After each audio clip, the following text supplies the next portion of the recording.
할머니, 할아버지들을 위한 유튜브 채널이 있다고? 초고령 사회 앞에 놓인 우리나라. 다가오는 2025년에는 65세 이상 인구가 10명 중 2명이 될 수 있다는 사실을 알고 계신가요?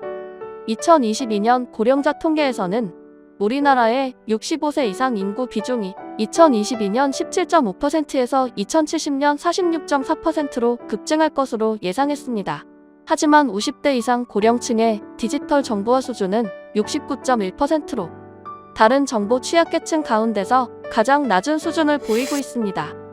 빠르게 변화해가는 디지털 시대에 접어들면서 스마트폰, 키오스크 등 우리 생활 속에 들어온 신기술은 고령층이 이용하기엔 다소 어려움이 많고 적응하지 못한 이들은 점차 소외되어 갔습니다. 배우지 못했던 공부나 운동 등 뒤늦게 관심이 생겼지만 새로운 시도조차 못하고 포기하는 사람도 있습니다. 평균 수명이 늘어난 만큼 주어진 시간은 많아졌지만 막상 무엇을 어떻게 해야 할지 모르는 것 투성이입니다. 노년의 시기는 젊을 때와는 다른 불안감을 안고 살아가죠. 은퇴 후 자신의 삶의 정체성을 잃어버린 것만 같은 기분, 예전 같지 않은 몸, 사랑하는 사람들을 하나둘씩 떠나보내야 하는 슬픔. 이로 인해 외로움은 점점 늘어나게 되죠. 하지만 걱정하지 마세요. 여러분에게 삶의 활기를 되찾아줄 할마할바 이야기가 있잖아요. 서초 할마할바 이야기는 영어, 댄스, 운동, 정보, 디지털 기기 사용법 등 시니어들에게 유용한 정보와 시니어들의 삶을 전하는 채널이에요. 우리 함께 어떤 컨텐츠들이 있는지 한번 살펴볼까요? 집에서도 쉽게 배울 수 있는 온라인 강의에서는 주로 스마트폰, 키오스크와 같은 디지털 기기를 다루는 방법을 알려줍니다. 스마트폰이 생겼지만 막상 사용하기엔 어려움이 있으셨죠? 할마할바에서는 스마트폰으로 카카오톡 사용하기, 길 찾기, 버스 시간 확인, SNS 사용법 등을 쉽고 재밌게 알려드립니다.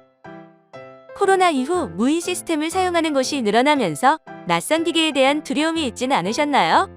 이제는 할마할바를 통해 가게에서의 주문이나 동사무소 서류 발급 등 혼자서도 해결이 가능합니다. 오래오래 건강하게 지내기 위해선 운동은 선택이 아닌 필수. 간단한 체조부터 신나는 음악과 함께하는 댄스와 에어로빅, 올바른 자세를 만들어주는 필라테스 등 여러 종류의 운동으로 건강한 취미를 만들어봐요. 적적함을 달래고 싶을 때 나의 외로움을 채워줄 서리풀 토크쇼와 브이로그가 있습니다.